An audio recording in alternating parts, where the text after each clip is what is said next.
I bet you're wondering, where have I been for the past few months? Well, I can tell you, something to do with all these. That was a bit violent.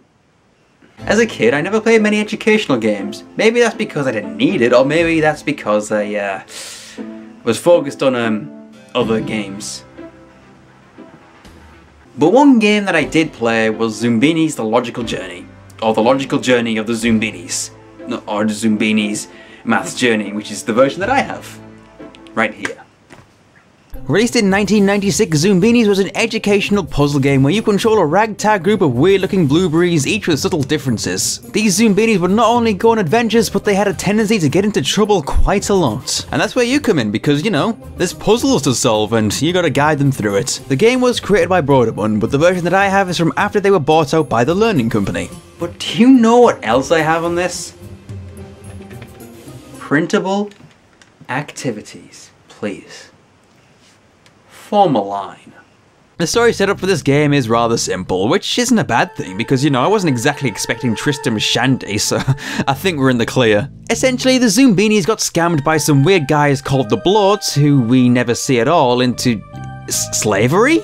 Jesus Christ! Bit of a heavy theme for a kids game, isn't it? I wonder if the sequel deals with the horrors of war. Merry Christmas, kids. Here's a diagram of mustard gas. And now they need a new home, and so they must embark on a perilous journey, or should I say, a logical journey, so that they can find somewhere new to live. Have you got that? I mean, I can back up a bit if you're a bit confused, just wind the video back, it'll be fine. I'm still gonna be here, so don't worry about it. And so we reach Zoombini, which is probably one of the most nostalgic places for me in gaming. And can I just say, how lovely is that background? And just the art style in general. It's like Van Gogh is about to burst through my screen like John Madden does in an Apple II game. Ah!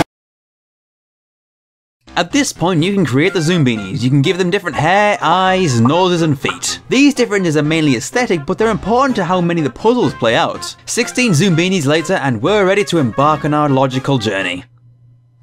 The first puzzle you come across is the allergic cliffs. In this, you need to put the Zoombinis on the right bridge based on their features in order to let them pass. But if you choose the wrong bridge, then...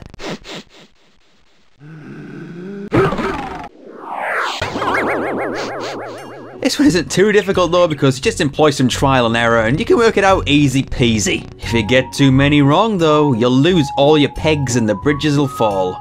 Next up is the 4 Cave Guardians. It's a similar concept to the first one, just with 4 paths now. Also with guardians that talk back. Go ahead, go ahead. They're all pretty cool, except for this guy here. I can't let you in. Not all doors are open to you. They're blue. I mean, I just want to punch him in the face, although that'd likely be unwise because it's stone and stone hurts when you punch it, generally. I mean, not that I punch stone often, but all in all, this one is just a little harder than the first puzzle, as you'd expect, really. The third puzzle is likely one that everybody remembers. I mean, if you have any nostalgia for this game, you're probably going to remember this puzzle simply because it's kind of iconic. Fleens? You're not fleens. Huh. Whatever you are, make me a pizza!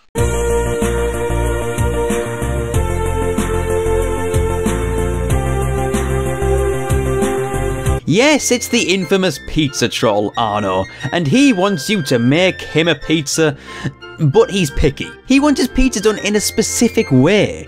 Come on now, didn't anyone ever tell him that beggars can't be choosers? All he tells you is whether there is something on the pizza he dislikes. Something on that I don't like. Or whether it needs more. More toppings! Meaning he likes what is already there. But for crying out loud, wouldn't it just be easy for him to say, I like this, this and that, go make it? Not to mention, he already has a machine that makes pizzas for him. Like, why didn't he just make it for himself? It's not even difficult. This is like the pinnacle of laziness. I don't even want to imagine this guy ordering a Domino's.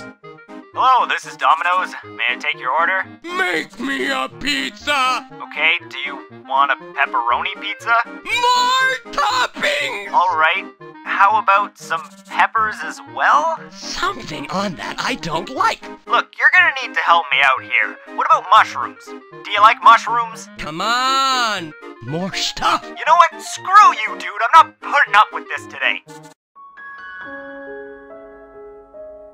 Again, this is trial and error. See what he likes, see what he doesn't like, combine the ones he likes, and voila mon dieu. The perfect pizza! On another note, I really love the narrator for this game. He's just madly enthusiastic. You did it! You saved them all! Well done, O wise and trusted guide. Hip hip Zoombini!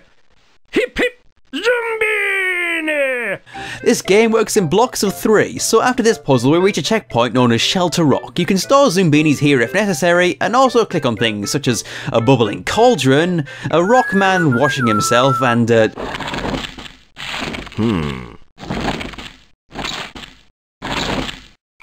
One of the coolest things about this game is the branching paths. One leads to the evil distant cousins of the Zoombinis, the Fleens. They may be evil, but ooh, those legs. They could drive a man to murder, I say. There's also this hotel where you sort your Zoombinis into rooms, and there's this paintball wall type thing where you need to work out where to hit the dots. I rather like that one actually, it's quite fun. After taking either path, you will get to another save point. This is pretty much how the entire game is. 3 lots of 3 puzzles and then a checkpoint. The interesting thing about this game though is how beating it once isn't winning. You haven't truly won until all the Zoombinis have crossed from their original home to Zoombiniton. The catch is it gets harder each time. In the next difficulty, the cliffs look for 2 qualities. The guardians get more complex. Welcome. Here we go again. And a second pizza troll appears. This time you've got to put ice cream there as well. The first time round is easy, but as the game gets harder, you start to lose Zoombinis more frequently. I mean, I'm not even a kid anymore, and I was still failing some of the harder puzzles. The worst of it comes with this bloody hotel. It's easy the first time around, but the second time I couldn't get my head around it.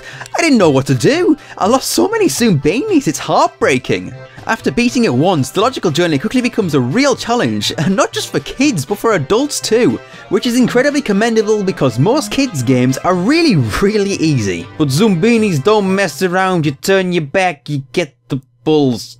Where is this going again? Something about this game is utterly charming. Maybe it's the graphics, maybe it's the puzzles, maybe it's the humour, but I just love this game.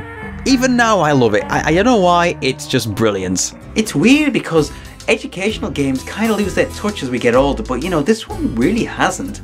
I can still enjoy it even now. The puzzles are still challenging if you get far enough, and the graphics are charming, and it's just an overall fun game to play, which is weird because it's for kids.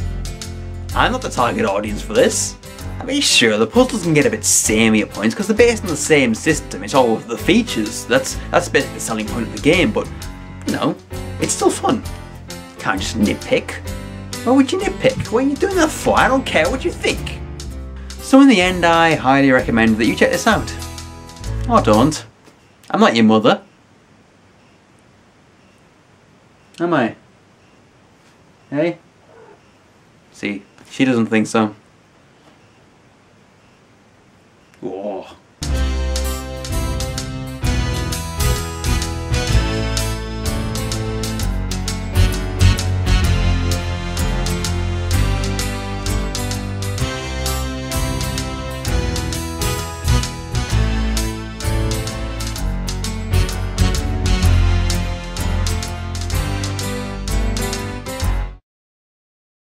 They're all pretty cool, except for this guy here.